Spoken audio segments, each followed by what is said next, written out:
یہ ابو داؤد کتاب المناسک سے ہے کہ حضرت ابو ہریرہ رضی اللہ تعالیٰ سے روایت ہے کہ آن حضرت صلی اللہ علیہ وسلم نے فرمایا کہ جو شخص بھی مجھ پر سلام بھیجے گا اللہ تعالیٰ اس کا جواب دینے کے لیے میری روح کو واپس لوٹا دے گا تاکہ میں اس کے سلام کا جواب دے سکوں۔ یہ کس جگہ ہے؟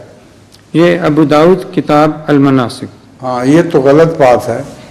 قرآن کریم کے دوسری آیات کے جو خلاف ہے، قطعی آیات کے خلاف بات ہو، اس کو اس حدیث میں ضرور کوئی غلطی رہ گئی ہے، راوی نے ٹھیک نہیں سمجھا یا کوئی بات ہوئی ہے، ورنہ قرآن کریم میں تو اللہ تعالیٰ فرماتا ہے جو فوت ہو جائے اس کو پھر دوبارہ دنیا میں نہیں بھیجے گا، اور آن حضرت صلی اللہ علیہ وسلم کو بار بار آپ کی روح کو بھیجے، یہ تو گستاخی ہے، اس لیے یہ حدیث یقیناً غلط ہے۔ ٹھیک ہے، جزاک اللہ۔